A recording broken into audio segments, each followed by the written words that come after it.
Would it be appropriate to compare Heath Ledger and Joaquin Phoenix's portrayals of the Joker? What key difference does laughter make here?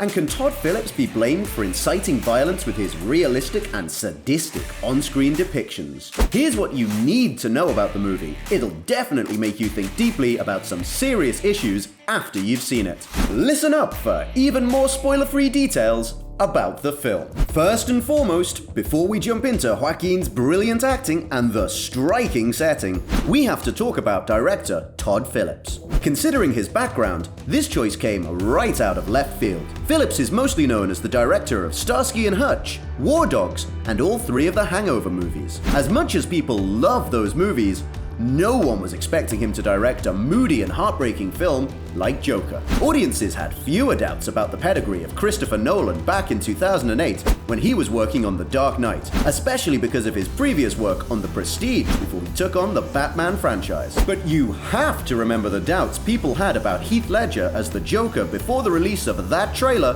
for the second Batman film back in the day. Well, it seems like history repeats itself as Joaquin Phoenix faced similar doubts and backlash this time around as well. But that's essentially the only thing that we can use to compare Ledger and Phoenix's portrayals of the character. Seriously, if you're going to the movies looking for some connection to the rest of the DCEU, don't. Joker is a completely independent movie. So don't expect any inconsistencies in terms of the timeline, the character development, the fictional universe as a whole, since Phillips' Joker is not connected to any prior DC franchises at all. Some have called this a prequel to Joker's previous appearances in DC, but it's more of a character study focused on the process of changing and becoming. This independent origin story tells the tale of a lonely man who has been disregarded by society and pushed to the limit of what anyone can endure, ultimately becoming the twisted criminal we all know. Yet, despite some truly brutal moments of extreme violence throughout the film, some audiences actually reacted with laughter? Rather than being insensitive, there may be a deeper reason for this comedic response.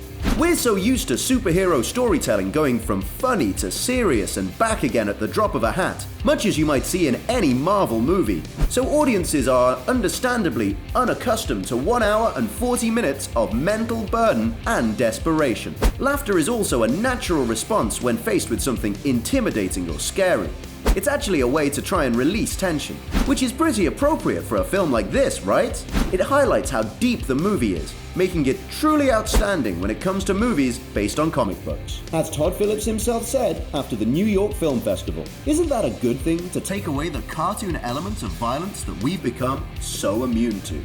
And while Phoenix's Joker says that, "I thought my life was a tragedy, but I learned it was a comedy," the whole movie is extremely tragic. But while laughter from the audience might have been unexpected, it's the on-screen laughter that's truly unsettling. Everyone's obviously impatiently waiting for Joaquin to deliver his own version of the Joker's unique cackle, adding to the pantheon of Hollywood greats from Jack Nicholson to Mark Hamill.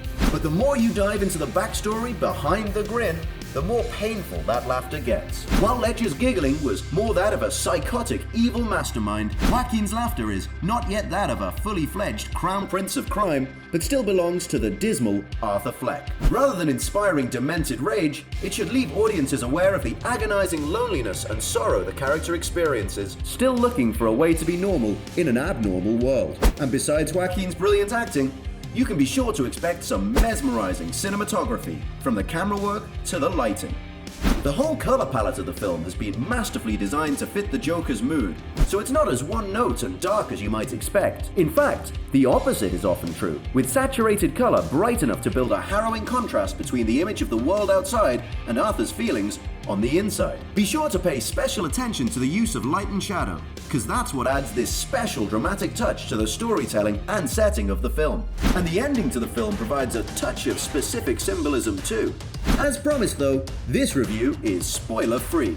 But I have to say that the very last seconds of the movie show us some very symbolic footsteps, and I mean literal footsteps, by Phoenix's Joker that ultimately show that he has finally abandoned society and his former life as Arthur Fleck to become less of a man and more of a character.